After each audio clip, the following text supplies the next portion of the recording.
किसी घातांकीय संख्याओं में भाग कैसे करते हैं, आइए हम जानते हैं। प्रथम स्थिति, जब आधार समान हो तब हम भाग की प्रक्रिया कैसे करेंगे। और आधार समान हो और पहली घात दूसरी घात से बड़ी हो, कहने का मतलब m जो है n से बड़ी हो, तब हम कैसे जो है इस सवाल को हल करेंगे। भाग का नियम है कि जैसे 7 आधार है तो 7 आधार पर जब भाग करते हैं तो ये घात घट जाती है। ठीक गुणा का उल्टा है, गुणा की प्रक्रिया में घात जुड़ जाती है और भाग की प्रक्रिया में घात घट जाती है। तो आइए हम इसको जानते हैं। 7 की घातें 8 में से 5 निकल गया 3, तो ये हमारा 7 के घात 3 ये हमारा उत्तर हो जाएगा। यहाँ पर पहली घात दूसरी घात से बड़ी है। अब आइए दूसरा सिचुएशन देखते हैं कि पहली घात जो है 3 के घाते 5, 3 के घाते 7, आधार सेम है लेकिन घात पहली घात छोटी है, कहने का मतलब m जो है n से छोटा है।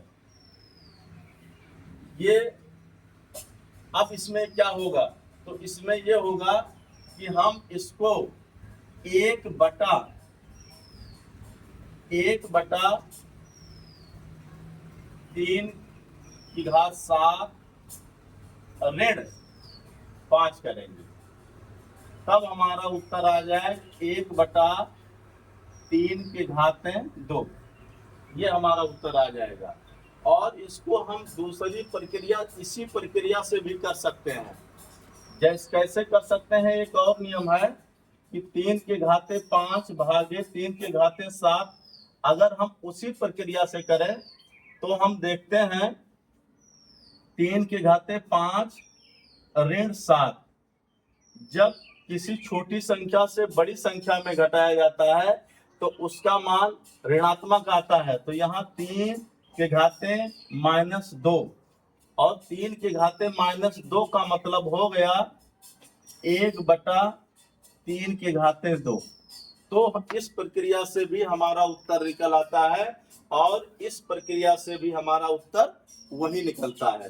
तो आइए एक सिचुएशन ये देखते हैं, जब हमारी जो घातांकीय संख्या हो p/q के रूप में लिखी हो, बटे के रूप में लिखी हो, तो इसमें सेम वही नियम काम करेगा कि 3/5 की घात जो है घट जाएगी, 5 में से 2 निकल जाएगा, तो हमारा उत्तर आ जाएगा 3/5 की घातें 3, ये हमारा उत्तर निकल के आया। दूसरी सिचुएशन वही आ गई है कि अगर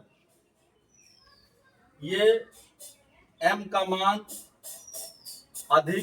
कम हो और n का मान अधिक हो, तो इस सिचुएशन में कैसे करेंगे। हम इसी प्रक्रिया के तहत कर लेते हैं। 3/5 की घातें 7 ऋण 9, तो इसका जो है मान आ जाएगा 3/5 के घातें ऋण 2। इसका मतलब ये हो गया कि 1/3/5 के घातें 2।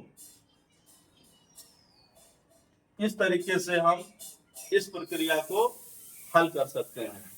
Okay, thank you.